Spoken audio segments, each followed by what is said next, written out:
Good evening, you beautiful, overworked human. Welcome back. It's that hour when your phone is face down. Your shoulders finally confess they've been clenched all day, and your thoughts start thinning into something softer. Tonight, you're not racing anything. You're arriving in Bagan, where dawn doesn't simply show up. It unfurls over a sea of temples, as if the earth put on jewelry and then fell asleep wearing it. You imagine first light touching brick spires, mist sitting low like a patient animal, and bells waking up somewhere beyond sight. And yes, one cheeky reality check before we go any further. You probably won't survive this, meaning you won't survive staying tense and stubborn through a landscape that is basically engineered to dissolve you. So, before you get comfortable, take a moment to like the video and subscribe, but only if you genuinely enjoy what I do here. Drop your location and let me know how your day has really been. Your worries, your exhaustion, or even a tiny joy that made you smile. I'm here to truly listen and offer the most sincere, heartfelt advice I can. Now, turn off the lights. Take a deep, slow breath, let your tiredness melt away, and gently close your eyes. Let's drift together into tonight's dreamlike lands. And tomorrow morning, if you still remember, send me a message and tell me what you dreamed. You arrive before the sun properly remembers its job.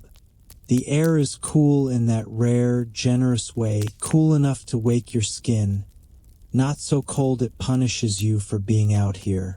Bagan is still mostly dark, a wide plain holding its breath, and you stand on sand that keeps every footprint like a secret. Ahead, silhouettes rise, temples and stupas and spires, stacked like quiet thoughts. Some are sharp against the paling sky, some are softened by mist. The horizon looks crowded, yet calm, as if the land is hosting thousands of guests, and somehow no one is talking over anyone else. You take a step, and the sand gives way with a hush, the softest sound you've made all day. A bell rings, distant, not dramatic, not begging for attention. It's the kind of sound that doesn't interrupt. It simply joins the air the way a slow breath joins your chest. Another bell answers farther off, and the morning feels gently arranged, like someone has smoothed a wrinkled sheet across the world. You follow a narrow path where scrubby bushes cling to life and dry leaves wait to crackle only if you insist on stomping. You don't. You learn quickly that Bagan responds best to gentleness. Even your thoughts lower their voices, as if they've been told, politely, to stop shouting their little emergencies.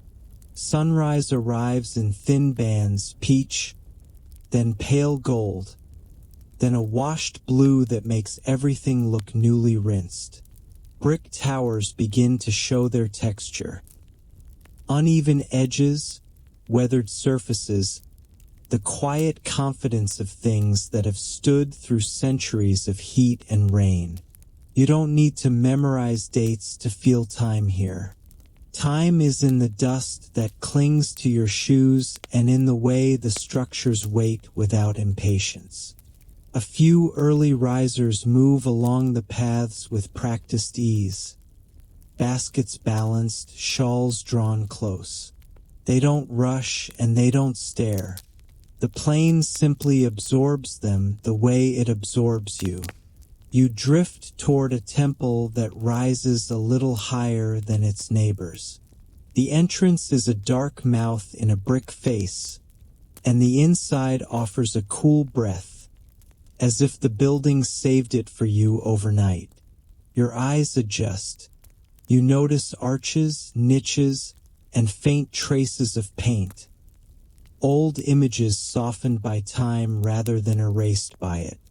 Light slips in through a narrow opening and lands on the floor like a ribbon laid down carefully, without fanfare. You stand with that light for a moment. You do nothing heroic. You don't optimize the experience. You simply let your breathing slow until it matches the pace of the place. The bell outside rings again, and for once you don't translate it into pressure. It's just a sound, and you're just here. When you step back out, temples stop being silhouettes and start being individuals. Some are tall and sharp. Some are squat and sturdy. Some are cracked but upright, as if stubbornness is its own kind of devotion. Birds cut across the sky in small, decisive lines. Far away, the air carries a hint of coolness from somewhere wide and moving, and you sense the Irrawaddy without needing to see it yet. As the sun climbs, the world gains gentle layers. A far-off engine, a dog padding through sand, palm fronds whispering to themselves. Even these sounds feel softened, as if morning has wrapped them in cloth. You find yourself listening the way you listen right before sleep, aware, but not sharp, present, but not braced for impact. You wander to a small rise, and the view opens in every direction. Spires catch sunlight like tiny crowns.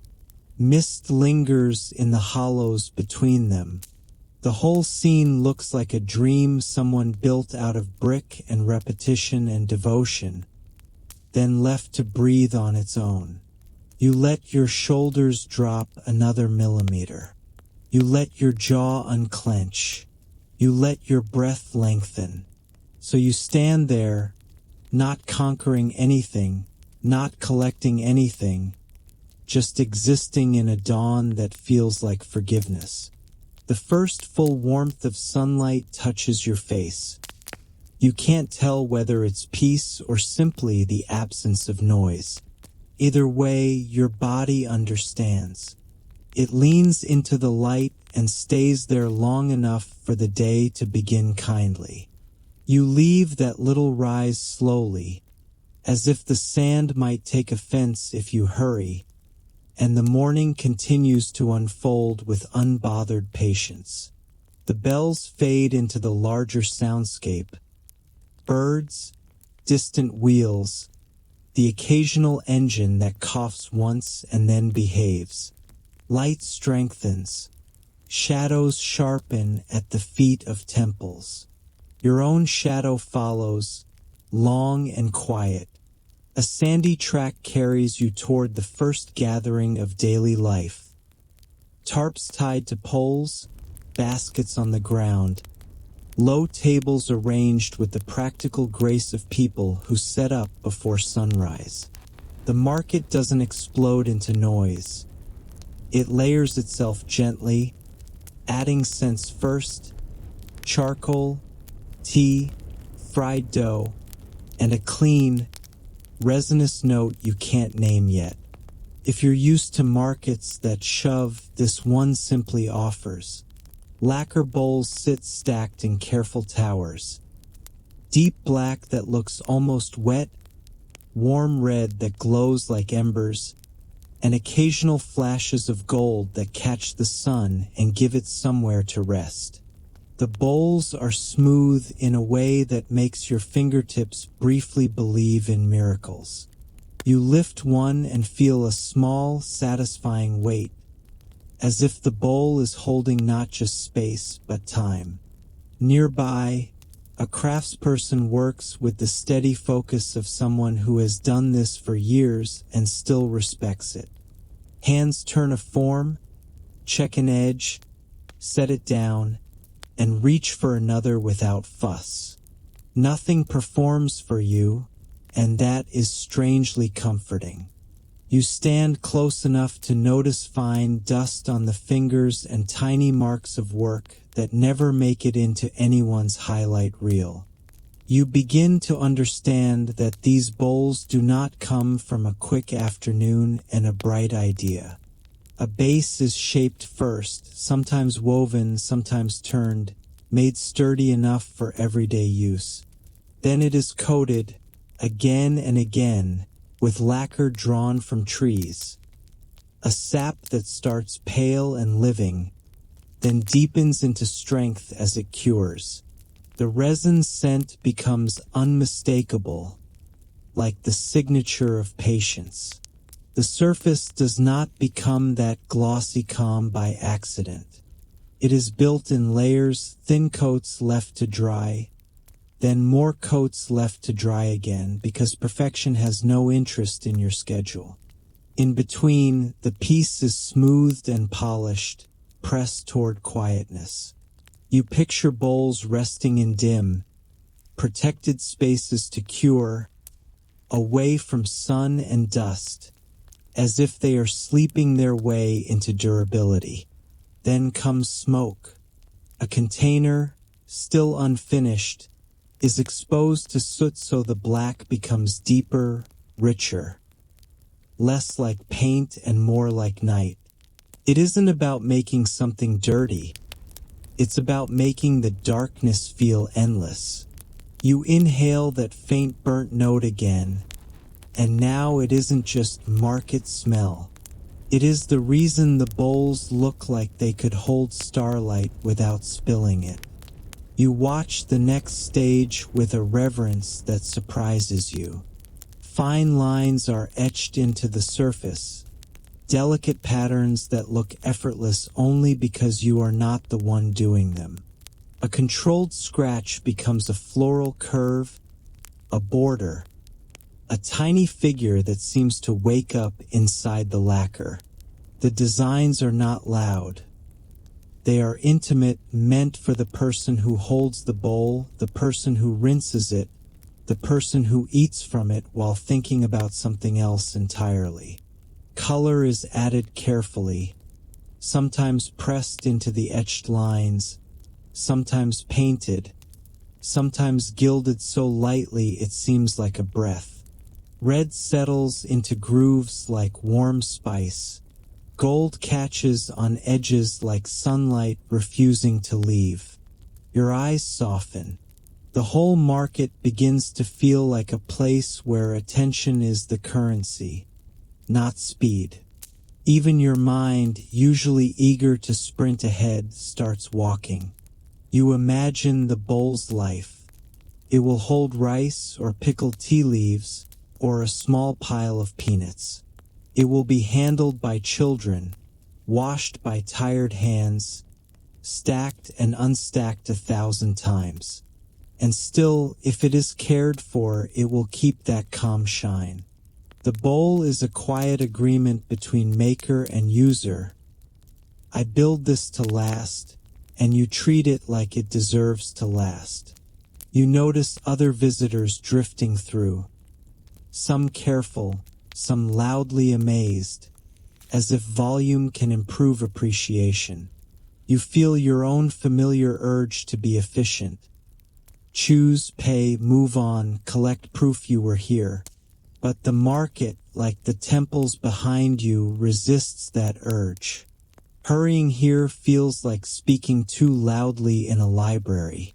So you slow down on purpose, letting your steps match the rhythm of hands that polish and hands that carve. On one table, bowls sit in nested sets, rims aligned as neatly as a well-organized thought. You tilt a piece toward the sun. The finish reflects a softened version of your face.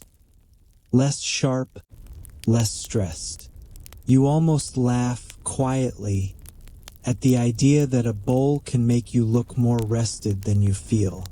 Still, you accept the small mercy and turn it in your hands as if turning a decision. When you set it down again, you do it gently with the kind of care you usually reserve for your phone. The irony doesn't escape you, but in this morning, among lacquer, low voices, and distant bells, you remember that care is not a limited resource. It expands when you practice it. And as you leave the market with resin and smoke still clinging lightly to your breath, you feel your own inner surface becoming a little smoother, one quiet layer at a time. You step away from the market with that faint resin and smoke signature still riding in your nose, as if the lacquer bowls have quietly stamped you the way they stamp their own patterns. Nothing flashy, just a gentle mark that says you slowed down here. The sun has risen enough to warm your shoulders, but the air still carries a cool edge that keeps your thoughts from overheating. A sandy path opens ahead, pale and soft, the kind of ground that forgives you for not being graceful. Each step makes a muted scuff, and the sand keeps a clean record of your movement, like a calm witness. You follow the same track the locals use, not because you're trying to blend in, but because the path itself feels trustworthy. It is worn by repetition, pressed smooth by daily feet and bicycle tires, and it leads between low scrub and the distant silhouettes of temples that now show their brick color plainly. People move along this path with an ease that makes you realize how loudly you usually carry yourself. Here, bodies are quieter, shoulders are relaxed, hands are occupied with practical things: bags, baskets, cloth bundles. Yet nothing looks frantic. Even when someone is walking with purpose, the purpose does not come with panic. You catch yourself adjusting without thinking. Your pace lowers, your steps soften, your breathing smooths out as if it wants to match the scenery. Up close, you begin noticing small, everyday details that photographs never quite bother to capture. Faces are lightly dusted with thanaka, that pale, creamy paste that sits on cheeks and foreheads like soft paint. In the sunlight it looks almost golden beige, matte and cooling, sometimes brushed in circles, sometimes in stripes, sometimes in leaf-like shapes that feel playful without trying. You have the strange, sleepy thought that it's like wearing shade on your skin, a quiet kind of protection that doesn't need to announce itself. As you pass, a few people glance your way, briefly, neutrally, without the sharp assessment you might be braced for. No one treats you like an event. You are simply another moving shape on a morning path, which is deeply relaxing if you're the sort of person who spends half the day performing a version of yourself for other people's expectations. Your mind wants to label this as hospitality, but it's more subtle than that. It's a kind of social softness. Everyone allows everyone else to exist. The scent of thanaka drifts closer, woody and clean, like a polite cousin of sandalwood. It mixes with dust, warm brick, and the occasional sweetness of something fried farther away. You become aware of your own smell, whatever the city or your day has left on you, and you feel, not embarrassed, but gently invited to be simpler. Your body recognizes the invitation first. Your shoulders drop another fraction. Your jaw loosens. Your hands stop gripping nothing. You pass a small stand selling simple items: fruit, snacks, bundles of leaves, maybe flowers. The scene is ordinary, and that ordinariness feels like the main lesson.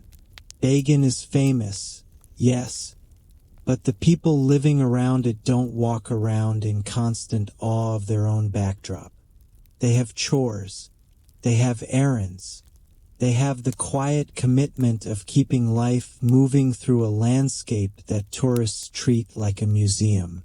You start to understand that the temples are not just monuments. They're neighbors. They are part of the daily route, part of the peripheral vision, part of the way the place breathes. The path narrows between two low walls of brick, remnants of something older, and the world briefly feels more enclosed. You hear the faint clink of a bicycle bell, not the sharp, aggressive kind, but a small note that simply requests space. You shift to the side without drama, and the cyclist passes with a steady glide, leaving behind only the soft swish of air and the impression that rushing is unnecessary. Ahead, a cluster of temples rises, some tall and narrow, some rounded, some with stepped edges that catch light in tidy bands. You can't help doing the thing your brain loves, trying to categorize, to name, to file away the shapes as if you're building a neat mental inventory. But the sand under your feet keeps interrupting that impulse. It's too soft for speed, too forgiving for urgency. You can't stomp around here without feeling ridiculous. The ground itself quietly trains you, says, if you want to move fast, choose a different place. You approach one temple whose entrance is shaded, and the temperature drops as you near it, like stepping close to someone calm and immediately feeling your own volume decrease. You don't rush inside.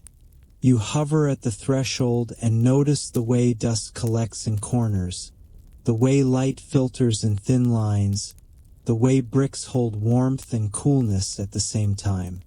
Outside, the sun brightens. Inside, the shade waits with patient arms. You continue on, keeping to the path, and you realize you've started matching your pace to other people without thinking. Your steps fall into a quiet rhythm. Scuff, settle, scuff, settle. It begins to feel like a meditation you didn't sign up for. And because you didn't sign up for it, your mind can't ruin it with performance. You simply do it. Your attention shifts to manners. Small gestures of courtesy that don't require language. A slight tilt of the head. A subtle step aside. A hand that points gently toward the clearer part of the path without commanding it. In a louder place, these gestures might be overlooked. Here, they feel like the true architecture of the day, holding everything together without visible effort. You find yourself wondering what you look like right now. Walking slowly, actually noticing things, not checking your phone every 10 seconds as if it might contain a new reason to worry. You probably look suspiciously peaceful. If you're not used to that, it can feel like you're doing something wrong, as if calm must be earned through exhaustion. But Bagan doesn't ask for proof. It simply offers you space to soften, and it keeps offering it until you accept. By the time you reach a wider stretch of path where the temples spread out again, you've learned something embarrassingly simple. Slowing down doesn't steal time. It gives you back your own attention, and your attention, quiet, steady, unforced, feels like the first real souvenir you've picked up today. You keep walking, carrying your attention the way you might carry a lacquer bowl you don't want to chip. 2 hands, steady breath, no sudden movements. The sandy track opens into a small clearing where a temple sits slightly apart, not competing with the skyline, just waiting. Its brick is sun-warmed already, but the doorway is a dark cut in the wall, a promise of shade. You approach without rushing because Bagan has already trained you. Speed here feels like yelling. The threshold is worn smooth where countless feet have stepped, paused, stepped again. It isn't a grand entrance with instructions. It's simply an opening, and you cross it like crossing into a quieter version of yourself. Inside, the temperature drops in a modest, generous way. The air smells faintly of cool brick and dust, with a ghost of incense lingering on the walls. Your eyes take a moment to adjust, and in that brief dimness you notice how loud your own breathing can feel when everything else is still. Then the dark separates into shapes. An arch, a column, a niche. The floor is uneven, and you place each step with care, not out of fear, but out of respect, like you're walking through someone's sleeping room. Farther in, a thin blade of daylight slips through a small opening and lands on the floor. Dust motes drift through it, slow and busy, as if even the air has work to do. You follow the beam because humans are simple creatures that way. It doesn't just illuminate, it directs. In the lit patch, the wall reveals its first secret. Paint. Faded, yes, but not gone. Pigments hold on with stubborn tenderness. Like an old lullaby you can still hum even if you've forgotten the words. Murals emerge. Figures, patterns, scenes arranged in bands. Some parts are clear enough to recognize. A line of people in procession, a seated figure framed by decorative borders, animals caught mid-motion. Other parts soften into the reddish brick, as if the wall is slowly reabsorbing the story. You don't need to know names or dates to feel what's happening. Someone once stood here with a brush and a steady hand and believed, wholeheartedly, that making this image mattered. You lean closer. A curve of a lotus petal appears. A geometric border repeats like breathing over and over, patient and exact. Tiny dots once meant to sparkle. In places, gold leaf still clings, catching stray light like the smallest flash of sunrise. It reminds you of the market's lacquer bowls. Layers, patience, shine earned through repetition. Here too, beauty is built slowly, then asked to endure. Carvings join the paintings, incised lines in brick and plaster, grooves that catch shadow. A guardian figure near an arch, half erased but still stern. A band of floral patterns wrapping a column like a vine. Even the worn sections feel intentional, because time has its own artistry. It softens edges, deepens shadows, chooses what survives. You find yourself liking the imperfections. The temple is not performing youth. It is simply continuing. Above you, something shifts. Maybe a small bat tucked into darkness, maybe just the building settling. The sound is tiny, a whisper of movement. You don't flinch. You're too busy noticing the way light changes the room. The beam you followed slides almost imperceptibly across the floor. With it, the wall changes. A face becomes clearer. A border brightens. A section that was invisible a minute ago steps forward, as if the temple is blinking awake. You stand still and let the space do what it does. It's soothing to watch a room reveal itself without you forcing it. In your ordinary life, you push for clarity. You refresh pages. You demand answers. You chase explanations like they owe you rent. Here, clarity arrives at the speed of sunlight, and you can't negotiate with it. You can only wait, and in waiting, you feel your nervous system loosen its grip. The coolness presses gently against your skin. Your thoughts, usually sharp-edged, become rounded. You remember the Thanaka on the locals' faces, how it sits there like a calm boundary between heat and body. This temple feels like that, a cooling layer over the mind, a quiet permission to stop reacting. As your eyes grow friendlier with the dark, more color appears. A muted green leaf, a soft blue that must have been bright once, a line of white outlining a hand. You imagine the original palette, fresh and bold, and you feel gratitude that even faded, it still reaches you. The murals don't demand to be perfect. They only ask to be seen, even briefly, even partially. And that becomes the lesson, whispered by brick and light. Light is not just illumination. It is permission. Tells you what you're ready to notice. It teaches you to accept partial understanding. Not everything needs to be fully visible to be real. You don't have to solve yourself tonight. You only have to let a little more of you come into view.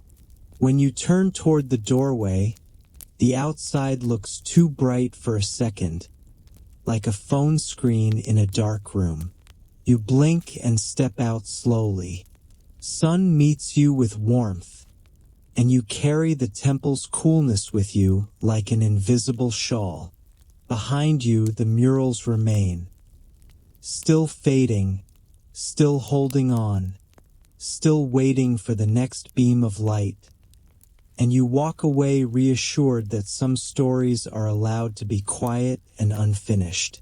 You leave the temple's doorway behind, and the sun follows you like a polite stranger who somehow knows your name. It warms your shoulders, brightens the sand, and turns the brickwork into a baked red glow. Your feet carry you onward without urgency.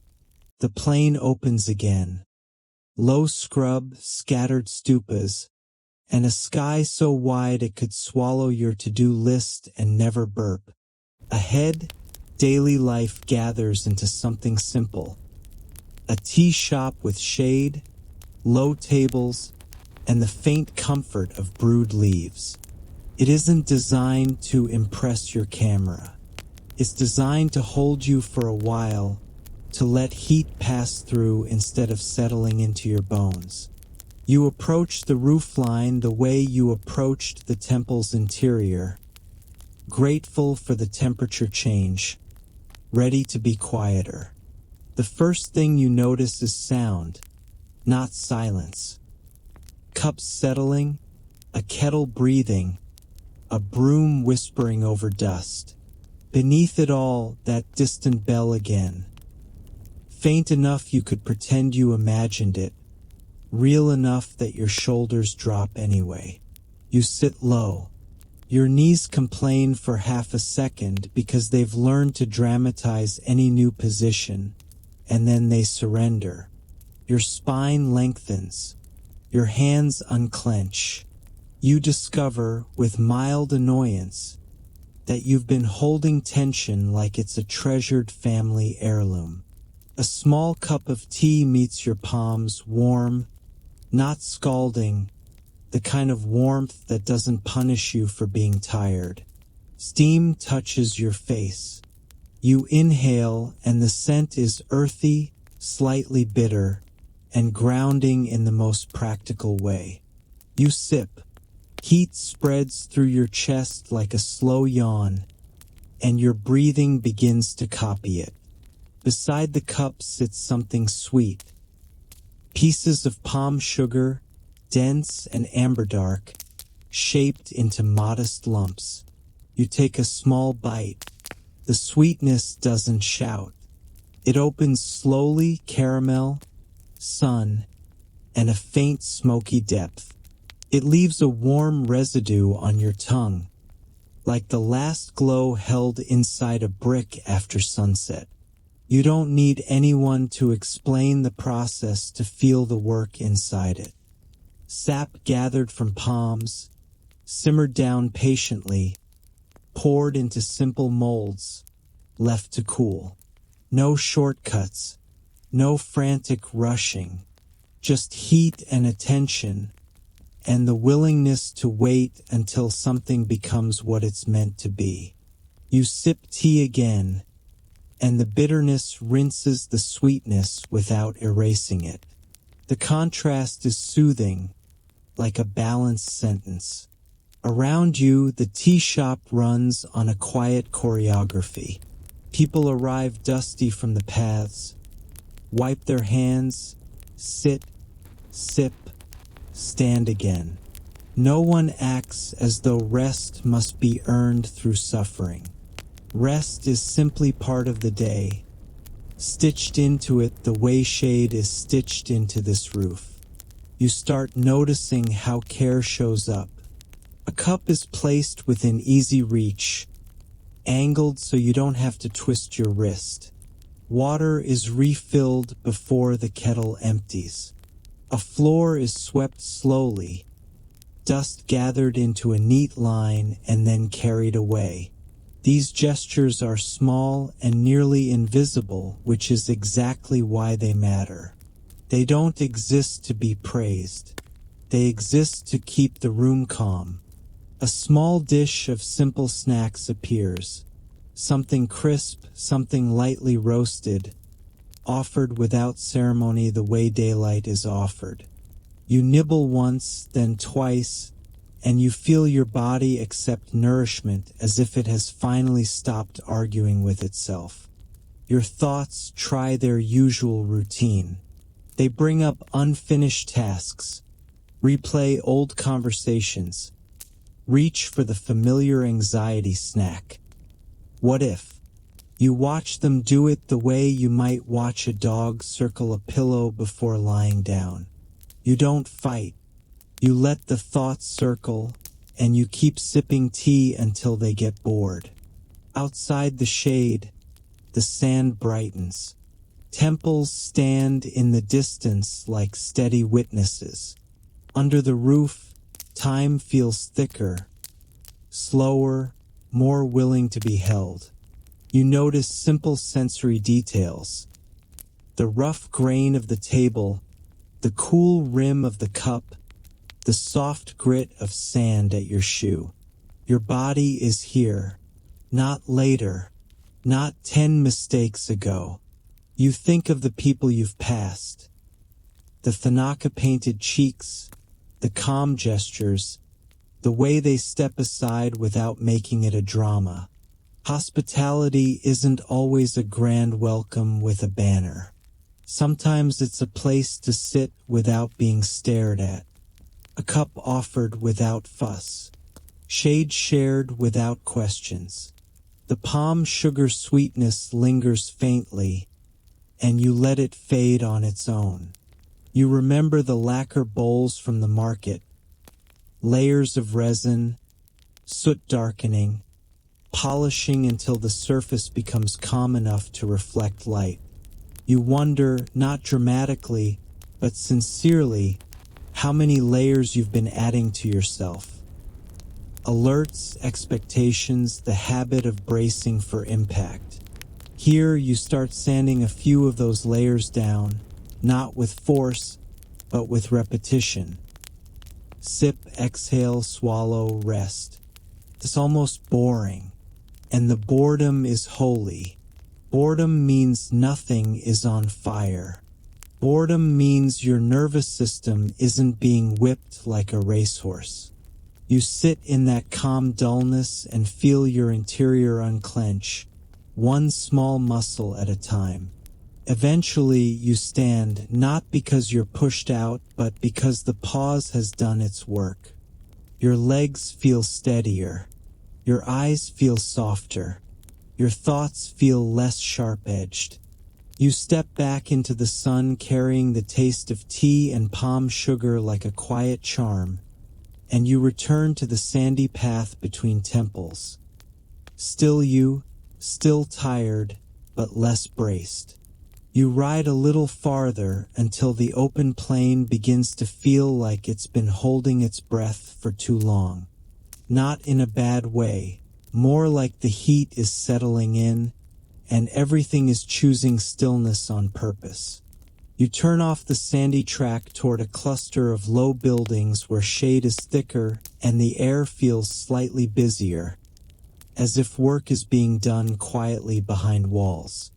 You park the e-bike where it won't tip, dust your hands on your trousers, and step into a space that smells faintly of wood, dry paper, and something metallic so subtle you almost imagine it. The light here is softer, filtered through gaps, and the temperature drops just enough to make your skin stop complaining.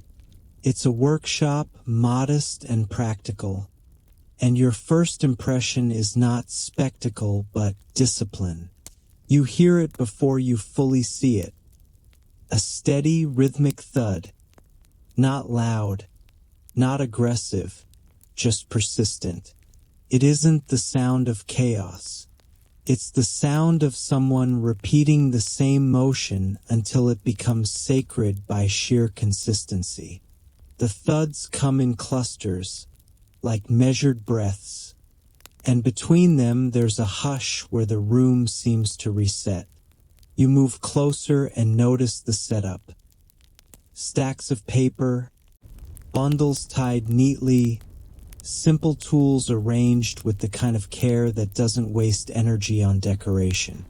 In the center of the work, gold is present, but not the way it's present in jewelry shops, where it glares and demands. Here, gold is shy. It begins as a small, thick piece that looks almost unimpressive, like a fragment of sun that hasn't decided what to become. The artisan's hands are steady, and the steadiness is the entire point. Gold leaf is not made by force. It's made by patience wearing force like a glove. The small piece of gold is placed between sheets, special paper, stacked, aligned, protected, then folded into a packet that will be beaten again and again until the metal spreads thinner than your pride after you realize how little you understand about real craftsmanship. The hammer rises and falls. The thud is consistent, like rain tapping a roof, except this rain is purposeful. Each strike distributes the gold further, stretching it outward, persuading it into an almost impossible thinness. You watch the rhythm and feel your own breathing start to match it, because your nervous system is embarrassingly easy to train when the environment is calm enough. The process is both simple and mind-bending. Gold is soft enough to move, malleable enough to become a film, yet strong enough to endure being handled once it reaches that fragile state. The paper packet is opened carefully after a round of beating, the gold repositioned, cut, res-tacked. The cycle repeats. It is repetition with intelligence, not mindless, not rushed. Every step is about control, not dominating the material but cooperating with it. You think of the temple murals, the faint shimmer that still clung in corners where light caught just right. You think of lacquer bowls with gold accents, edges that glow like they've been kissed by sunrise. Those glints didn't appear by accident. They are the last chapter of this room's story. Gold reduced to near weightlessness, then transferred to a surface that will carry it out into the world. The artisan's posture tells you something your modern life keeps trying to hide from you. Calm is a technique. It isn't a mood you wait for. It's something you build with small, repeated actions. The hands don't tremble because the mind has decided to stay here. The mind stays here because the hands have practiced staying here. It's a loop of steadiness reinforced one strike at a time. You notice how the workshop treats gold with respect but not worship. There's no dramatic reverence, no theatrical behold. Gold is a material and the job is to transform it properly. That attitude, quiet competence, feels rare. In your world, people either chase shiny things as proof of worth or pretend they don't care as proof of virtue. Here, the gold is simply worked. That's it. No moral lesson posted on the wall. Just work. As another packet is opened, you see the leaf itself for the first time in its true form. So thin it seems like it could float away if you exhale wrong. It clings to paper, to air, to fingertips with a delicate stubbornness. The color isn't harsh. It's warm and deep, like late afternoon sun filtered through dust. Watching it makes you instinctively slow your movements because any quick gesture would feel like an insult. The artisan lifts a sheet with tools that barely touch it, and you realize the craft is partly about touch and partly about restraint. Knowing when not to touch, knowing how to move without disturbing what is fragile. It's a lesson you could apply to your own mind if you're brave enough. Not every thought needs to be grabbed. Some should be left alone until they settle. You stand there long enough to sense the hours hidden inside a single wafer of gold. The repeated strikes, the careful opening and res-tacking, the attention required to keep everything aligned. You imagine how easy it would be to ruin it by rushing, one careless breath, one impatient motion, one moment of wanting it to be finished already. And then, naturally, you think of yourself. The way you try to become better by hammering at your life with urgency. The way you demand quick results from your own tired brain. You picture your days as packets of paper, your energy stretched thin, and you suddenly understand why you feel fragile. You keep beating yourself thinner without adding the missing ingredient, care. Here, the beating is paired with care at every interval. Stretch, then res-tack. Strain, then realign. Progress, then check. No one expects the gold to become leaf without pauses built into the process. No one calls the pauses laziness. They're part of the method. The thudding continues, steady as a heartbeat. You let it wash over you until it becomes soothing rather than loud. Your shoulders loosen again. Your jaw unclenches. You find yourself trusting rhythm, trusting repetition, trusting the idea that something delicate can still be durable if it's made properly. When you finally step back out into the brightness, the sun seems less harsh, perhaps because you've borrowed some of the workshop's calm. The temples in the distance catch light on their edges, and you can almost see where gold might live. On a statue's surface, on a lacquer rim, inside a mural's faded corner. You return to your e-bike carrying no leaf in your hands, but something thinner and brighter in your mind. A small, quiet discipline that doesn't need to shout to be real. You roll back onto the sandy track, and for a little while the plain still feels friendly, bright, open, generous with space. Then the day tilts. The sun climbs into the part of the sky where it stops being poetic and starts being practical, like a supervisor showing up with a clipboard. The air thickens. Shadows shrink into tight puddles that barely cover your shoes. Even the wind seems to step aside and let the heat do its job. You tell yourself you're fine because you are an adult, allegedly. You ride past another brick tower and feel the warmth radiating off it, not just from above but from the ground itself, as if the whole landscape has decided to preheat. Your mouth turns dry in that quiet way that doesn't feel dramatic until you try to swallow and realize you've been collecting dust instead of saliva. You slow the e-bike without meaning to. The hum under you stays steady, but your body starts negotiating. Fewer quick movements, more blinking, less pretending you can out-stubborn the sun. You look for shade the way you look for answers at 2 a.m., hungry, a little desperate, and suddenly willing to accept anything that looks remotely supportive. A temple wall appears off to the side, casting a long, solid stripe of darkness across the sand. You steer toward it and step off the bike with careful dignity, the kind that says, "I meant to do this," even though you absolutely meant to do it earlier. The shade hits you like a cool hand on the forehead. Not cold, not miraculous, just enough relief to make you realize how much you needed it. You lean the e-bike against the brick and stand still. The stillness is not lazy. It's strategic.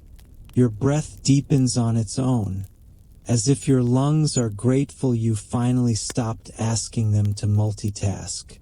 Sweat cools where the shade allows it. Your heartbeat settles into something calmer. You take out water, whatever you brought, whatever you remembered to carry, and sip slowly. The first swallow feels almost rude in how good it is. You take another, then pause because you're learning that moderation is a love language in places like this.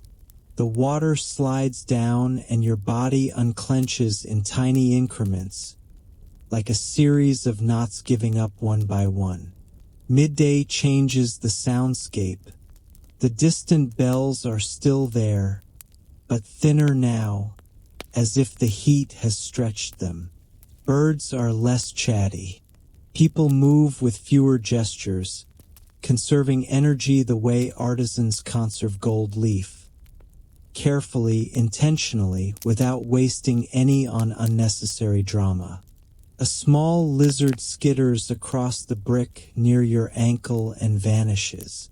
You watch the shadow line on the sand and realize it's already shifting. Shade is temporary. You use it while it's here. You step closer to the temple entrance, drawn again by that promise of cool interior air. The doorway is narrow, and beyond it the dark looks thick, like velvet. You slip inside and the temperature drops another notch. Your eyes adjust, and the space greets you with familiar calm. Dust motes floating in thin beams, brick surfaces holding centuries of silence, the faint scent of old incense and warm earth. You sit on a low ledge where the floor is smoother, and for a moment you do nothing at all. No planning, no documenting, no proving you're having a meaningful experience. You just let your body rest in a room that has been resting for a very long time. Your mind tries to fill the emptiness, because emptiness makes it nervous. It offers lists, worries, the urge to stand up and keep moving so you don't feel unproductive. You let the thoughts rise and pass like dust through sunlight. You've seen how lacquer cures. It needs stillness to become strong. You've seen gold become leaf. It needs pauses to avoid tearing.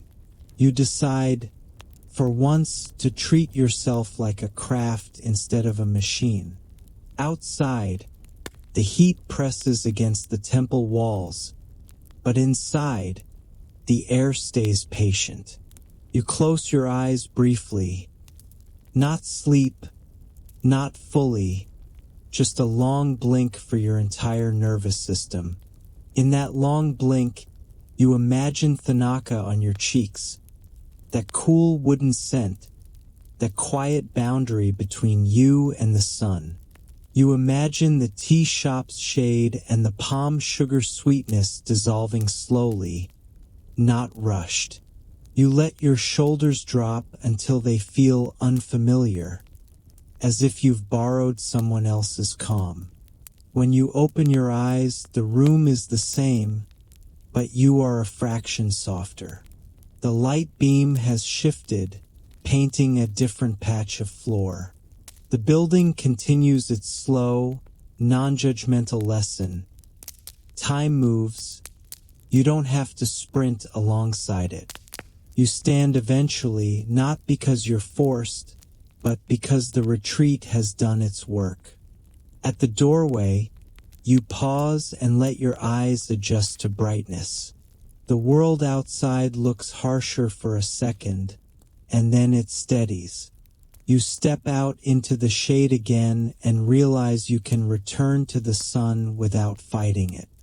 You can move with it, respect it, take breaks inside brick coolness when you need to, and keep going in a way that doesn't cost you your peace. You retrieve the e-bike, wipe sand from your hands, and set off at an easier pace.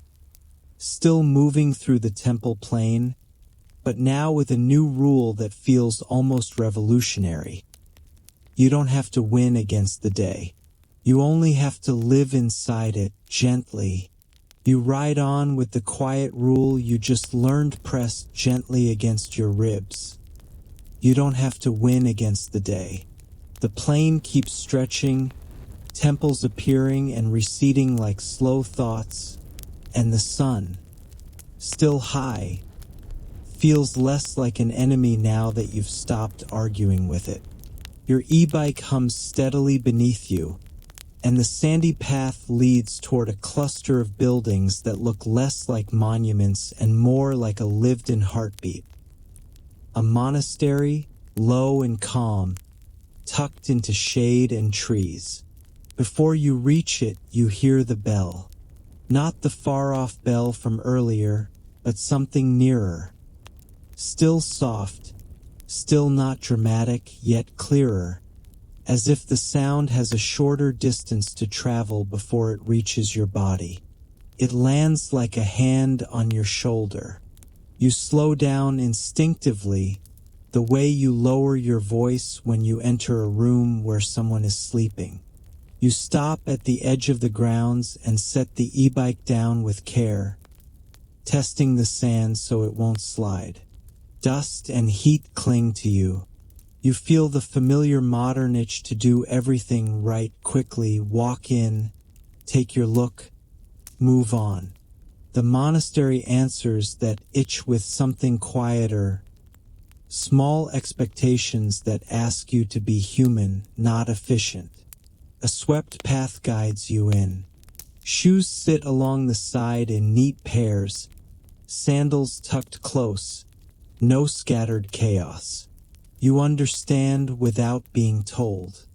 You remove your own shoes and feel coolness under your bare feet. A modest shock that wakes you without jolting you. Dust clings to your toes. You don't fight it. Shade pools beneath trees. A few figures move quietly. Some older, some younger. Robes catching a little breeze. Their steps measured, their hands occupied with simple tasks, carrying water, sweeping, arranging items that don't need to be named to be understood. The air smells of warm wood, faint incense, and sun-dried cloth. It's not perfume. It's the scent of a life that repeats on purpose. You start noticing the monastery's gentle rules, the kind that don't bark orders but still hold the space together. Keep your body small and respectful. Don't block paths. Don't turn stillness into a performance. The rules live in posture. Shoulders low, hands close, movements economical. Even your own body begins copying them. Your chin softens. Your eyes stop darting for the next thing. The bell sounds again, and the courtyard seems to breathe with it. The sound doesn't command. It gathers. It pulls attention inward the way shade pulls heat out of your skin. You feel it in your chest more than in your ears. A low vibration that makes your thoughts sit down. If your brain had a chair, it just found it. You drift toward a hall where the light turns dimmer and the floor looks cool. You pause at the threshold, then step in with the same care you used in the temples. Slow, quiet, almost apologetic for the noise your body could make if you let it. Inside, there is simplicity arranged so precisely it feels like a craft. Open space, a few objects placed with intention, air that seems to move more slowly. You don't need to understand every symbol to understand the purpose. Focus lives here. You sit briefly near a pillar and listen. Somewhere deeper in the grounds, a soft chant begins. Too distant to separate into words, more like a steady current of sound. You let it be part of the air, the way you let birdsong be part of morning. Your breathing adjusts on its own. Slower in, longer out. The exhale becomes a release you didn't realize you were withholding. Outside the hall, the monastery continues its work in quiet motions. A broom slides over the ground in slow strokes, not fighting dust, just guiding it. A bowl is carried with care, not because it's rare, but because it holds purpose. The sight tugs at your memory of lacquerware.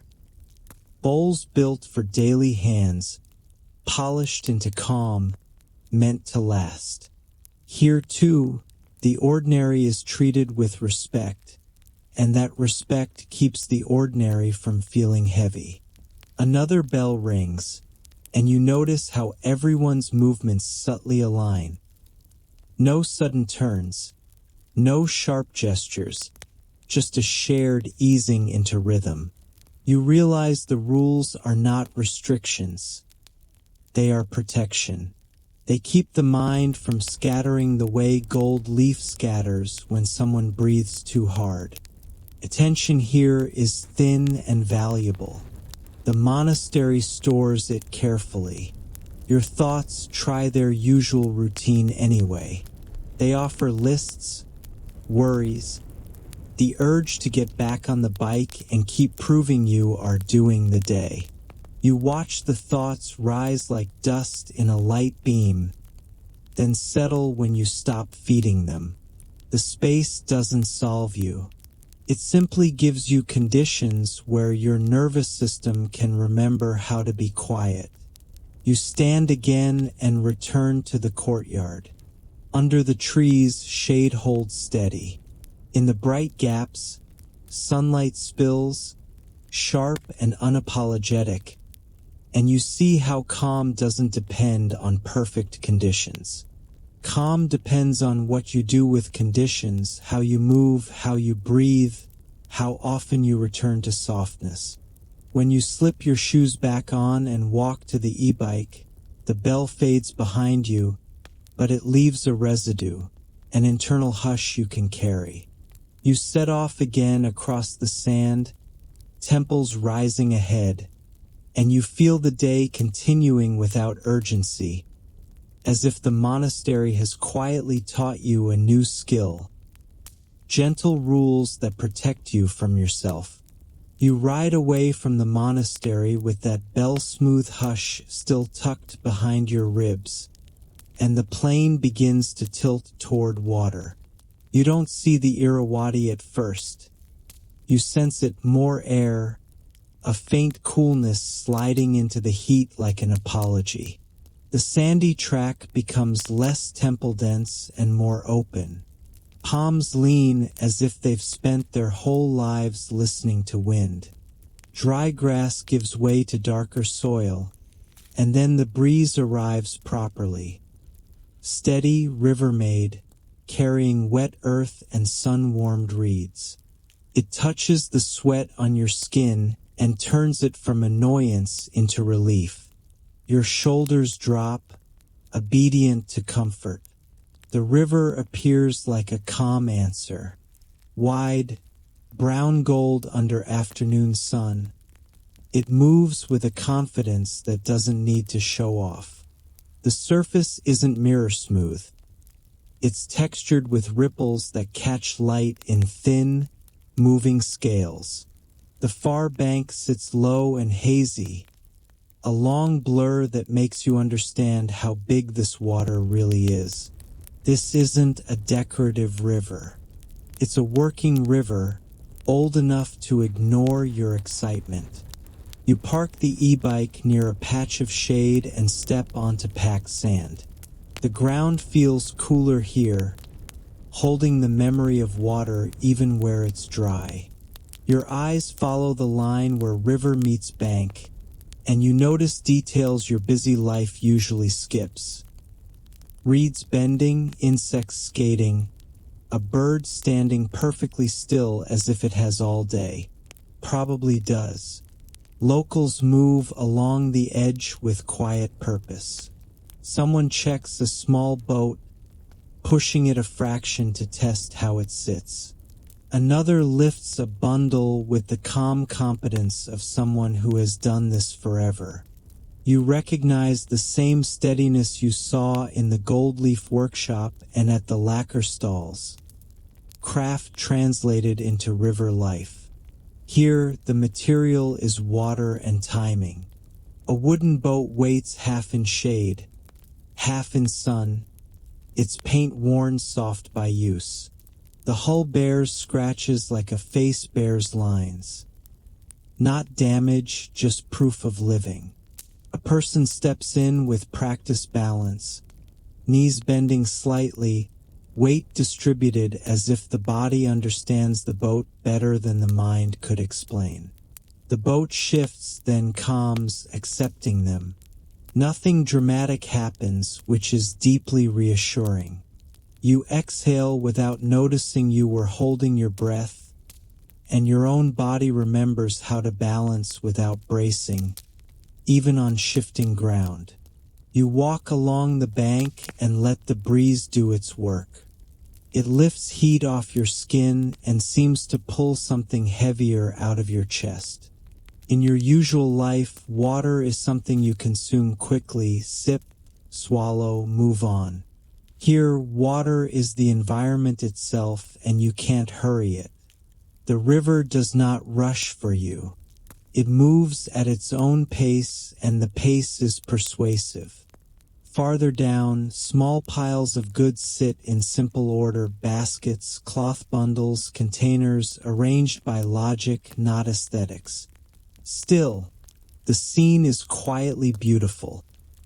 Woven textures against sand, muted colors against water, sunlight turning everything into a softer version of itself.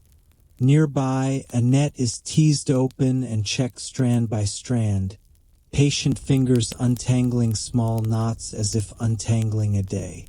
A breeze carries cooking smells from somewhere nearby. Smoke, fish, something herbal. And your stomach sends a polite reminder that you're a person, not a floating camera.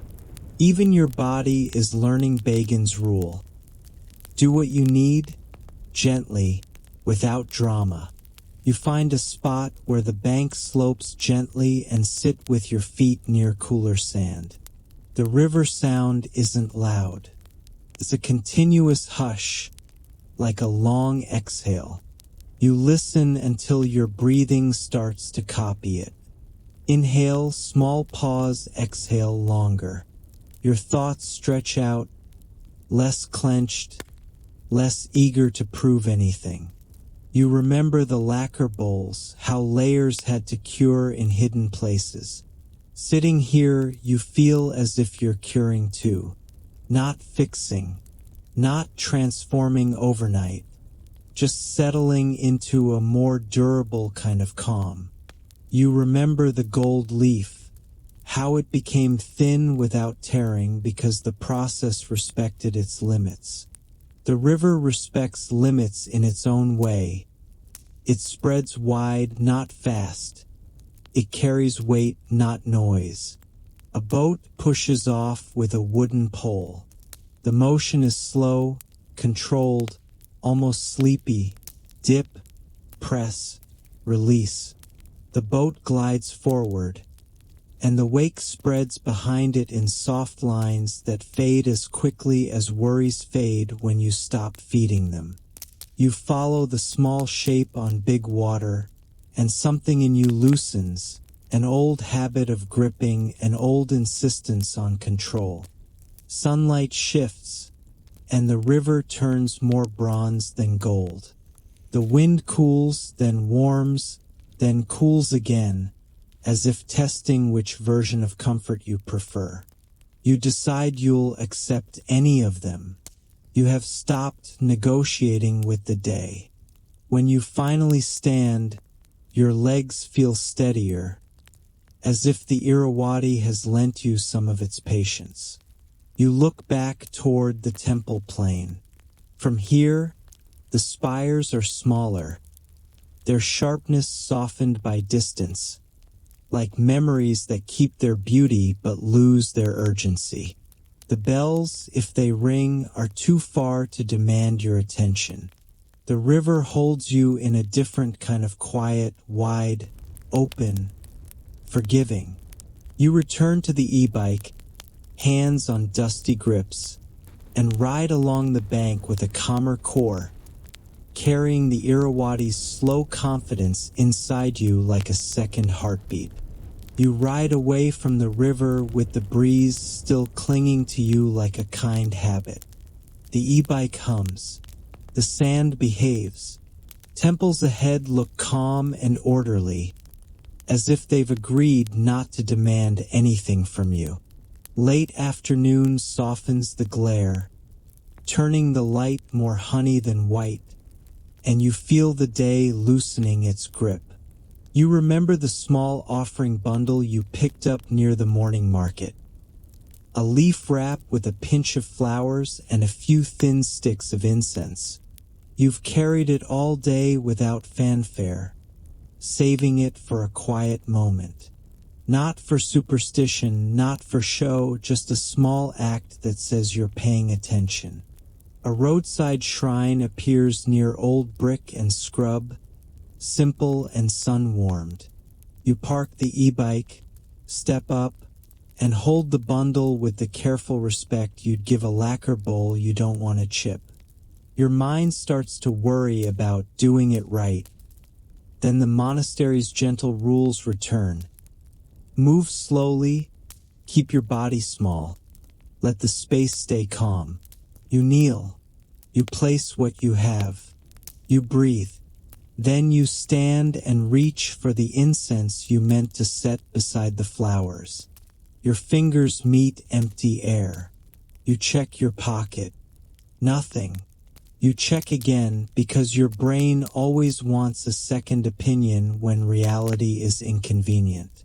Still nothing. The remaining flowers and incense are gone. At some point between the river breeze and this shrine, you drop them like a thought you meant to keep. It isn't a disaster. No one is harmed. The temples do not collapse in disappointment. But your nervous system smells mistake and wakes up instantly. A low buzz starts in your chest. The one that arrives when you misplace keys or miss a turn, and suddenly your whole personality becomes search mode. Your mind supplies vivid, unhelpful images. The bundle crushed into sand, incense snapped, your careful intentions scattered. You tell yourself it's fine. You could buy another bundle tomorrow. You could let it go. But the tightness doesn't release because it isn't really about flowers. It's about the fragile part of you that finally slowed down today. The part that wants to believe you can be careful and present, not always rushing, forgetting, dropping. So you decide to backtrack. You step down from the shrine and follow your own tire tracks, which look reassuring for about 3 meters before they braid into everyone else's tracks and dissolve. The sand that felt forgiving earlier now feels like a prank. Keeps no clean map. It offers no honest arrows. You walk slowly, scanning the ground.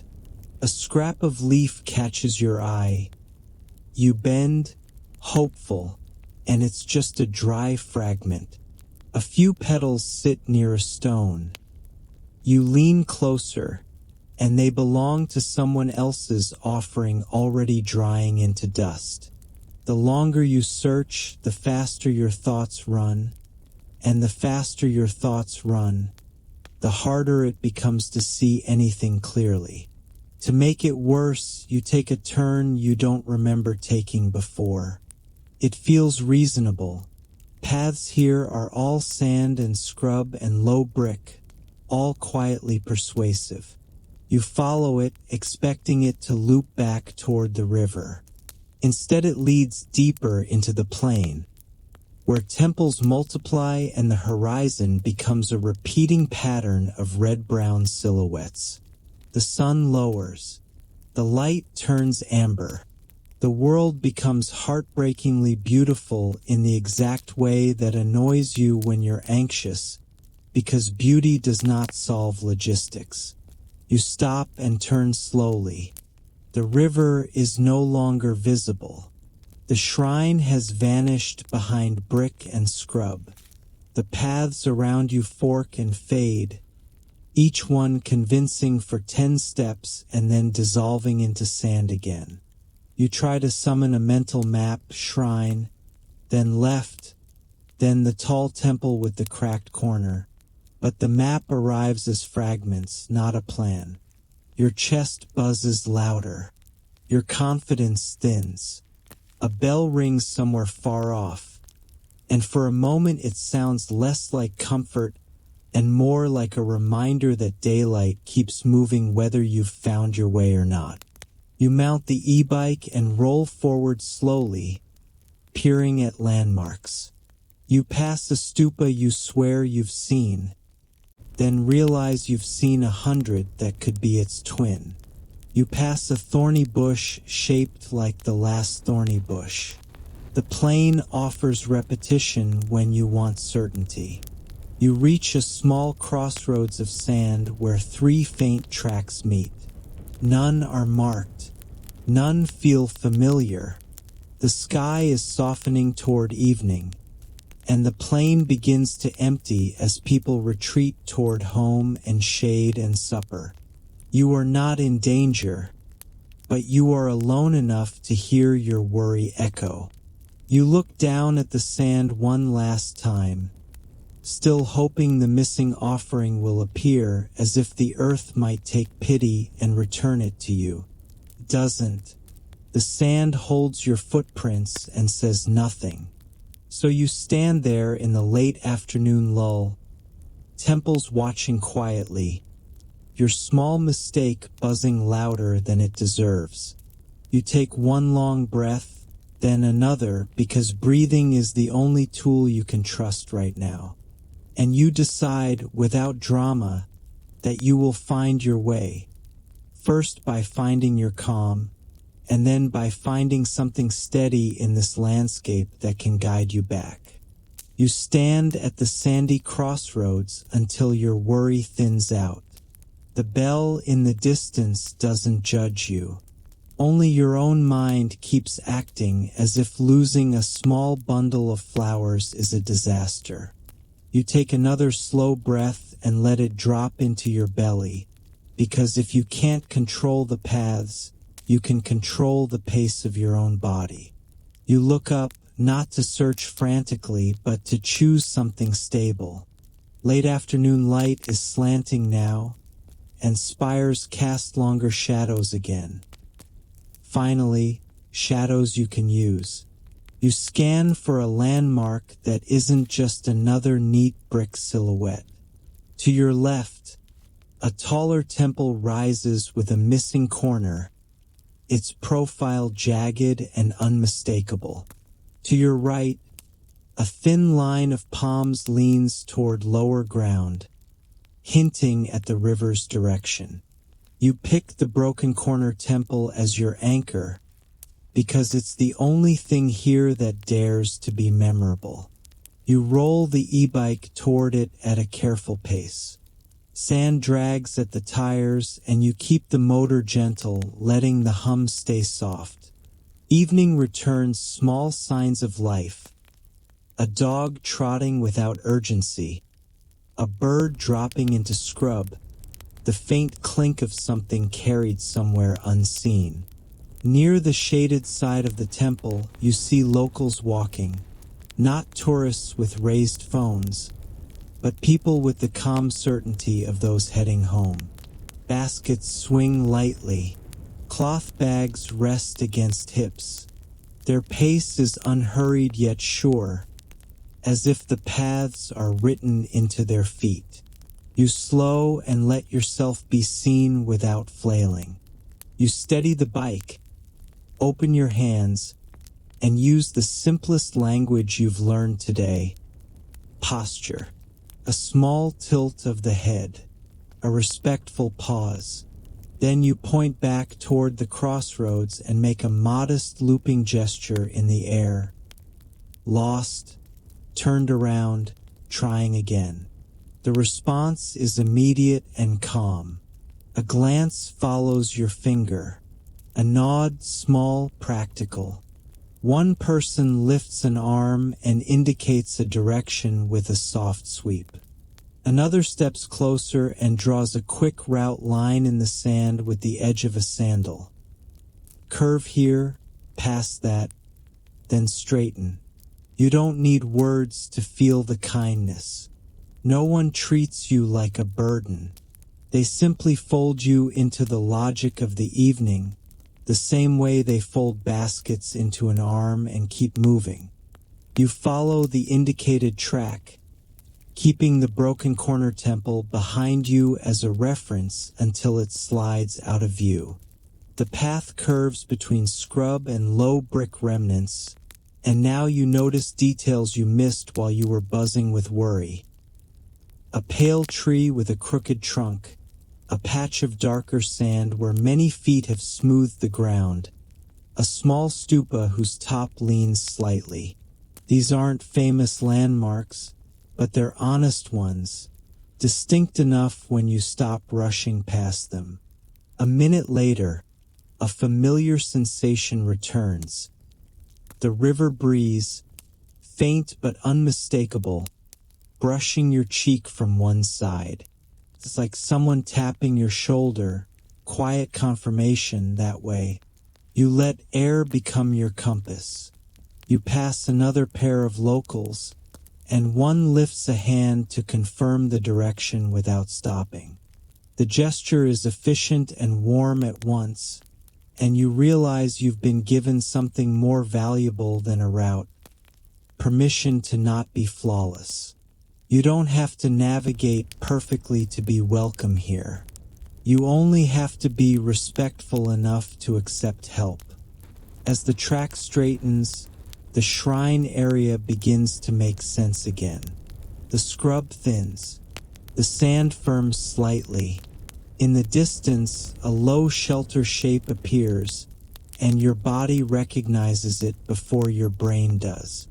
Relief arrives not as triumph, but as a quiet returning. Near the edge of the path, something pale catches your eye. You slow and look down. A leaf wrap lies half buried in sand, its edges curled, crushed petals peeking out. The incense sticks are there too, snapped but still faintly fragrant. You crouch and lift the bundle carefully, brushing off sand with your fingertips the way you'd brush dust from a lacquer bowl. Gentle, patient, not angry. You hold it for a moment and feel the ridiculous tenderness of it. The offering is imperfect now, broken, dusty.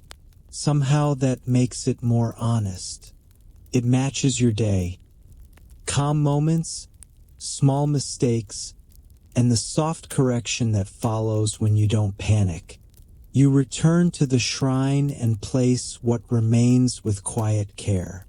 You don't try to recreate the original neatness. You simply set it down, breathe once, and let the act be enough.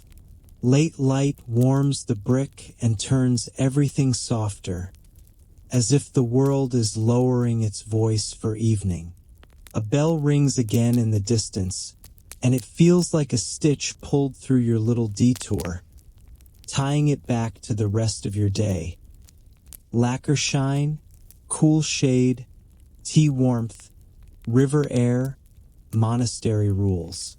You step back from the shrine and notice something simple. Your body feels steadier than it did before you got lost. Not because you avoided discomfort, but because you moved through it without turning it into a crisis. You found your way by choosing landmarks, borrowing calm from people who live here, and letting the breeze guide you. And as you stand there in the softening light, you realize the real offering wasn't the flowers at all. It was your willingness to slow down, ask silently, receive help, and continue. Still gentle, still here. You step away from the shrine with the dusty offering placed at last, and the relief in your chest settles into something quieter, less like triumph, more like returning. The sun is lower now, tipping the plain into amber, and temples throw long shadows you can stand inside. Evening has momentum. You feel it in the half-degree coolness arriving, in birds choosing final perches, in the way light softens every brick edge as if the world is smoothing itself for sleep. You swing a leg over the e-bike and roll forward, following sandy logic, steady landmarks, gentle pace, no dramatic vows. You don't have to aim hard to find where people are heading. Sunset in Bagan has gravity. It pulls travelers toward the same higher points, the same best view someone online promised would rearrange their soul. You hear it before you see it. Voices layering into crowd noise, the click of cameras, the thin buzz of a drone that seems convinced it matters. At a popular viewpoint, the scene is exactly what you expect and exactly what you don't want. People gather shoulder to shoulder, tripods planted like flags. Screens glow in hands even though the sky is doing the real work. Everyone faces west with the same posture. Chin lifted, arm extended, phone angled, expression carefully casual. The sky is beautiful anyway. A broad wash of gold spreads over the plain, and temples stand in silhouette like cut paper. Haze softens the horizon. For a moment you can see why people flock here. The light makes even ruin look like it's being forgiven. But the crowd changes the texture. People fidget. They inch forward. They lift devices higher, blocking other devices, building a quiet arms race of rectangles. Your own reflex wakes up. Capture it, prove it, keep it, post it, make the moment do work. Then you remember the gold leaf, how it becomes thin enough to glow only because no one rushes it, no one breathes on it too hard. You remember the monastery's gentle rules, how calm is protected by small disciplines. You remember your offering crushed the moment you carried intention while half paying attention. The problem isn't the crowd. It's your mind trying to turn sunset into a task. You stay for one more minute, letting the sun drop a fraction. Someone shifts and bumps your shoulder. A quick apology flickers and vanishes as they return to their screen. Irritation rises, small, petty, human, and you let it pass. There is no need to become a sunset martyr. You can choose a different corner of the world. You turn away, and the lightness is immediate, like stepping out of a loud room into a hallway. The sand path feels cooler. The air holds more breeze. The voices behind you soften into a distant murmur and then into nothing. You ride without a plan, which would normally terrify you, but Bagan has been training you all day. Drifting is sometimes the right method. You follow a track between low bushes, passing a small stupa half swallowed by scrub. The place looks ignored in the best way. No tripods, no drones, just brick, sand, and the slow lowering sun. You stop near a temple wall that casts a long, clean shadow, and you step off the bike. Your feet sink slightly into sand still warm from the day. From here, the view isn't panoramic. It's intimate. A few temples stand close enough to show their shapes clearly, and beyond them the plain rolls outward in layers, fading into haze. The sky begins its slow color shift, gold deepening into orange, orange leaning toward pink. Light catches brick edges and makes them glow, like lacquer polished to a soft sheen. Long shadows stretch, connecting temples like threads. A faint scent of smoke drifts in from someone's cooking fire, reminding you this isn't a set. People are making dinner while you watch the sky. Your mind tries to turn this into content. It offers captions, angles, the urge to climb something higher. You let the urge sit beside you like a bored child, and you don't obey it. You simply watch.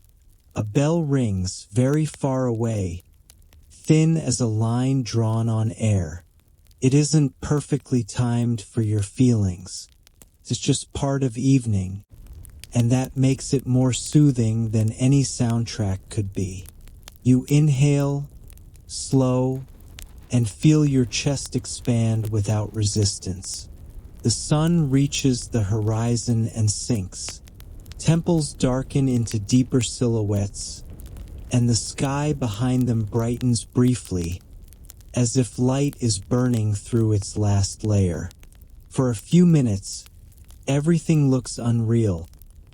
Brick forms floating in color, birds crossing like small ink strokes, dust hanging in the air like glitter that forgot to fall. You feel your patience, your actual patience, settle into place. You understand in a plain bodily way that you don't have to own this moment to be changed by it. You don't have to trap it inside a file. You can let it pass through your eyes and leave a quiet residue in you. The way tea warmth leaves your chest softer. As the sun disappears, the sky doesn't go dark immediately. It lingers, peach fading into lavender, lavender thinning into blue. The plain cools another degree. Somewhere behind you, a gecko clicks once, tiny and abrupt, like the smallest punctuation mark. You stay until the colors begin to drain and evening settles into shadow. Then you lift the e-bike and turn it gently, not rushing back, not clinging to what just happened. You leave your quiet corner softly, with gratitude, carrying nothing in your hands except dust, and carrying everything else somewhere deeper, where it can't be posted, only kept. You ride back through the cooling plain as if you are crossing a page being gently turned. The last sunset colors rinse out of the sky, and the temples deepen into silhouettes. Simple shapes now, less detail, more presence. Even the sand under your tires has stopped radiating heat, like the land itself is finally relaxing. A warm glow appears ahead. Lamplight gathered low, where people collect once daylight stops doing all the work. You follow it the way you followed that first ribbon of light inside a temple, because light, apparently, remains your most reliable guide. The path leads to a small night market, quieter than the morning one, the day's softer twin. Fewer voices, slower feet, more space between bodies. The air smells different now. Less dust, more cooking smoke, warm oil, toasted spices, and the familiar earthiness of tea. You park the e-bike and step into the lamplit pocket of evening, letting your eyes adjust until the world becomes gentle highlights. A kettle catching a small moon of light, a basket rim glowing honey brown, a paper lantern swaying when the breeze passes through. On a table near the edge, lacquer bowls sit arranged under a hanging bulb. In daylight, they were glossy and confident. At night, they become something quieter. Small wells of darkness that hold light at the rim. Black lacquer looks deeper, as if the soot smoke stage you imagined earlier has completed its spell. Red lacquer glows like ember skin. Gold details don't shout. They flicker, the way a candle flame flickers when it decides to live another second. You lift one bowl and tilt it slightly. The bulb's reflection slides along the curve, slow and obedient, like a miniature river current you can guide with one calm hand. The surface is so smooth it feels unreal, and your fingertips register the work hidden beneath the shine. Coat, dry, polish, coat, dry, polish, layer after layer, patience turned into proof. You think of gold leaf being beaten thin without tearing, because the pauses mattered as much as the strikes. Here too, the craft is a discipline of restraint, timing, and care. Nearby, the maker wipes a rim, checks an edge, sets a piece down, and reaches for another without any need to perform skill.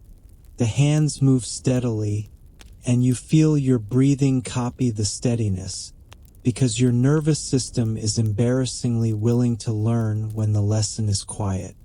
You drift along the stalls. Textiles hang in dim color. Small carved figures sit in rows. A bundle of incense rests on a tray, its scent dry and sweet. People browse slowly, faces softened by lamplight. A laugh rises somewhere and folds into the air without cutting it.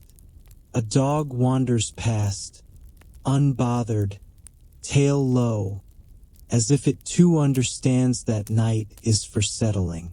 At the market's edge, a tiny shrine holds a few candles. Their flames are small and stubborn, not fighting wind, just living.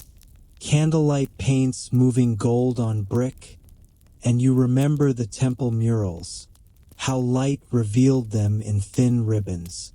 This is a different kind of mural. Flame shadows rewriting themselves every second, a story that never needs to be saved to matter. You sit for tea again, because you have finally stopped treating comfort like something you must earn through suffering. The cup warms your palms. The first sip is earthy and calm, Warmth spreads through your chest and loosens the day's last knots. The bitterness rinses away the lingering sweetness of earlier palm sugar, leaving you balanced, awake enough to notice, soft enough to rest. Your mind tries to replay the moment you got lost, just to make sure you feel appropriately guilty. You let the memory appear, then you set it down like a bowl, carefully without smashing it, without carrying it around all night. You remember the route drawn in sand with a sandal, the quiet help, the way your offering returned to you dusty and imperfect, and how the imperfection made it honest. The memory has already cured into something sturdier. You choose a small lacquer piece, not the biggest, not the most ornate, just one with a clean rim and a thin line of gold that catches light like a quiet yes. It is wrapped in cloth, tied simply, and placed into your bag where it can't rattle or bruise. You feel a small satisfaction that isn't about owning an object, but about carrying a reminder. Shine is built by gentle repetition, not by force. The temple silhouettes beyond the market look darker now, their edges clean against a deepening sky. Stars begin to show, faint at first, then more confident, scattered and soft. Somewhere far out on the plain, a bell rings again, barely audible, as if even the bell is getting sleepy. You don't chase the sound. You let it stitch the day together. Morning mist, lacquer shine, cool brick shade, tea warmth, river breeze, gentle rules, small mistake, quiet correction. You walk a few steps away from the lamps until the market becomes a warm cluster behind you and the plain becomes a darker hush ahead. The sand still holds a little heat. The air cools your skin at the neck. You look up and feel the sky widen. The temple's grounding you the way steady hands ground thin gold leaf. When you return to the lacquer table, you touch a rim once, feather light, and the smoothness under your fingertip feels like a promise you can keep. Be gentle, repeat what works. Let the rest fall away. Lamplight glows, candles flicker, and the night, instead of swallowing you, simply holds you. You leave the warm knot of lamplight behind you and let the night air meet your face fully. It's cooler now, the kind of cool that doesn't shock. It just persuades. The market's glow shrinks into a soft cluster at your back. And ahead the plain spreads out in darkness and faint silver, as if the sand has been dusted with moonlight and told to behave. Your bag sits a little heavier with the lacquer piece wrapped in cloth. Not heavy like a burden, more like a reassuring weight, proof that something patient and polished can travel with you without demanding attention. You walk slowly, because you've learned that your best moments today happened at walking speed, not at the pace of your anxious mind. The temples are mostly silhouettes now. Their brick details are hidden, but their shapes are clearer than ever, clean edges against a deep sky. Some stand tall and narrow like a held breath. Some squat and sturdy like a shoulder you can lean against. You pass them the way you pass sleeping houses on a quiet street. With respect, with softened steps, with the sense that you're inside something older than your habits. A bell rings far away, thin, almost imaginary. It's so quiet you could dismiss it as wind, but you don't. You let it land in your chest the way it landed this morning, and you notice how different it feels now. Earlier, It opened the day like a gentle hand pulling curtains apart. Now it folds the day, like smoothing a blanket over the world. Same sound, different meaning because you're not the same version of you. Your feet find a sandy path that looks familiar not because you recognize every turn, but because your body recognizes the texture. Soft drag, small scuff, settle. You smile to yourself at how easily you can turn any situation into a lesson once you're calm enough. Yes, you got lost today over a tiny offering bundle that definitely did not deserve its own anxiety soundtrack. But the sand also taught you something useful. It doesn't preserve perfect maps. Preserves presence. If you're not paying attention, your tracks will dissolve into everyone else's. And honestly, that's a fair consequence. You think of the broken incense sticks you found half buried, how the petals were bruised and dusty. You remember how tender you felt holding the imperfect bundle, as if it matched your own day. Good intentions, minor chaos, then quiet repair. You didn't fix it by forcing it. You fixed it by slowing down, choosing a stable landmark, and letting other people's calm guide you back. Your pride survived. Your nervous system surprisingly also survived. The memory shifts to the monastery courtyard. Shoes lined neatly, swept paths, movements made small and careful. Those gentle rules still cling to you.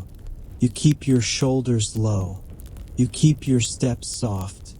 You stop yourself from swinging your bag like you're auditioning for the role of main character in A Quiet Place. You simply walk.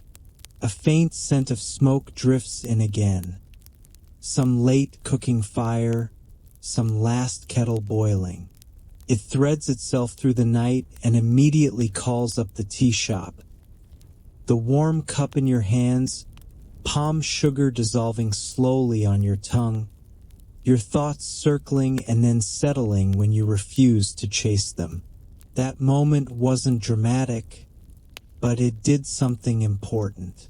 Proved you can rest without permission. It proved your body knows how to soften if you stop arguing with it. Your hand brushes the bag where the lacquer piece sits.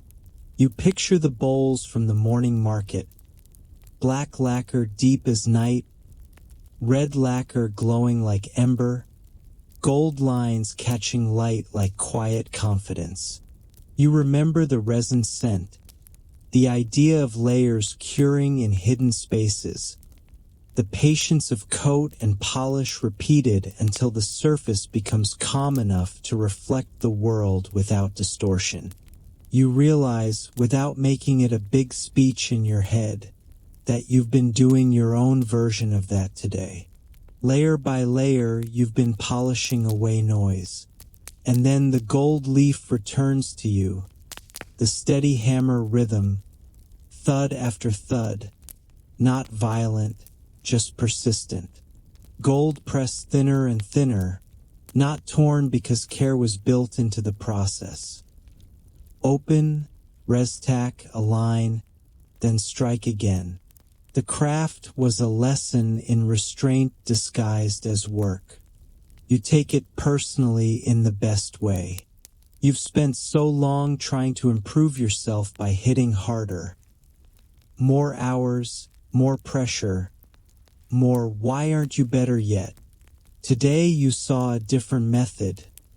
Progress that includes pauses.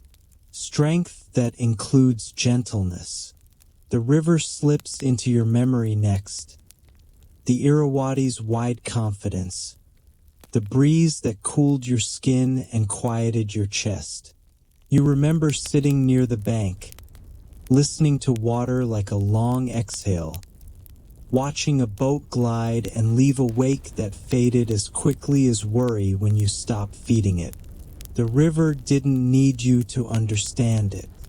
It just kept moving, steady and unbothered, and somehow that steadiness borrowed its way into you. You walk a little farther and the path rises slightly. From here, you can see more spires against the sky, scattered like dark teeth of an ancient crown. Stars are clearer now, not loud, just present. You think of the sunset crowd you left behind. Tripods, screens, drones buzzing like insects that don't know they're unnecessary. You don't judge them. You understand the hunger. You just don't need to feed it tonight. You found a quieter sunset, and it gave you something no photo can hold. The feeling of being small in a way that isn't humiliating, small in a way that is relieving. Your skin cools as the night deepens. A gecko clicks somewhere, abrupt as punctuation. Your breath lengthens without effort. The day feels complete. Not perfect, not curated, just complete in the way a well-worn path is complete. It holds enough marks to prove it was walked. You slow down even more and let the temples stand around you like steady witnesses. Tomorrow you will leave, or you will wake and continue. Either way, Bagan has already done the quiet work it does. It has taught you to move as if your attention matters. It has shown you that the ordinary, tea, shade, bowls, bells, can be sacred if you stop rushing past it. And as you take one last, unhurried look at the silhouettes against the stars, you feel the beginnings of farewell. Not sharp, not sad, just tender. Like placing a finished bowl gently on a shelf and trusting it will still shine in the morning. You wake before the world looks ready for you, as if your body has quietly decided that dawn bells are a better alarm than panic. The air is cool and clean, that pre-sunrise gift that feels like the day is still rinsing its face. When you step outside, the sand holds the night's chill and takes your footprints softly, like it's willing to remember you without asking you to perform. The sky is ink thinning into blue. Temples stand in silhouette with the steady patience of things that have never needed your approval. A bell rings far off, thin, almost shy, and your chest answers with a long exhale you didn't force. You don't check the time. Here, the bell is the time, and it is always exactly when it needs to be. You walk without a destination, which might be the most rebellious thing you do all week. Your bag rests against your hip. Inside it, your lacquer piece is wrapped in cloth, and the small weight keeps reminding you that beauty can be carried without being gripped. The path is mostly sand and suggestion, yet your body reads it now. The smoother stretch where many feet have passed, the scrub that leans aside to make a corridor, the low brick line that hints at a gentle turn. The plain wakes in layers. A cooking fire coughs once, then steadies into a thin ribbon of smoke. A dog pads across the track and vanishes again, like a thought that doesn't insist on being heard. A bicycle bell answers from somewhere unseen. Brick begins to warm from dark maroon to red-brown, edges catching first light, shadows stretching long enough to feel like shelter rather than threat. You drift near a temple doorway you barely noticed yesterday. In this dim hour, it feels less like architecture and more like a held breath. You pause at the threshold and let cool air touch your face, and you don't step inside. You simply accept the lesson as quietly as it's offered. Retreat is not failure, it's maintenance. The outside will always brighten. The question is whether you remember you're allowed to step back when you need to. Mist settles in thin bands between stupas, and far beyond them, faint shapes rise. Hot air balloons, slow and quiet, drifting as if someone is lifting lanterns with careful hands. You feel a small, private amusement at how your old habits would react. Chase the best spot, find the perfect angle, turn the morning into a task and then wonder why the task didn't heal you. So you don't chase. You stand where you are and let your eyes do their one simple job. Receive. The scene doesn't need your optimization. It is already doing what it does. Even the bell sounds softer now, as if it's speaking in the language your body finally understands. Your mind tries to sneak urgency back into the moment. It offers the list of what comes next. Work, messages, obligations, the familiar treadmill waiting with its polite smile. You acknowledge the list without signing it in blood. The monastery's gentle rules return, steady as a hand on your back. Keep your movements small, protect your attention, don't make stillness into a performance. You breathe in, you breathe out, the list becomes quieter. You remember the gold leaf workshop, the patient thudding, the opening and res tacking, the discipline of not breathing too hard on something fragile. You remember lacquer curing in dim spaces, becoming durable through time rather than force. You remember the tea shop's shade, palm sugar dissolving slowly, the Irrawaddy's wide confidence refusing to rush.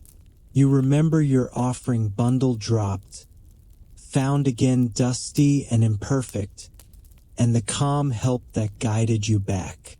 The day didn't demand perfection from you. It offered correction, then kept going. That, you realize, is the kindest rule here. You can be human and the landscape will still be beautiful. When the sun finally crests, it arrives without drama. A pale coin rising behind silhouettes. Brick catches light on corners first, then surfaces, then whole faces. Warmth touches your cheeks. You think of Thanaka, cool, practical, quietly protective, and you realize you've built something similar in yourself. Not a wall, just a softness that keeps you from being scorched by your own intensity. Practical life returns as it always does. You walk back, gather your things, and wrap the lacquer piece once more. Not obsessively, just respectfully. Your fingers brush the smooth rim through the cloth, and you feel that patient shine as if it's a small instruction you can keep. Layer by layer, slower than your ego prefers, you can become steadier. You take one last sip of water. Tastes like air and dust and morning. Before you leave, you step outside again and let your eyes take in the plain in full light. The temples stand as they have always stood, indifferent to your arrival and your departure in the most comforting way.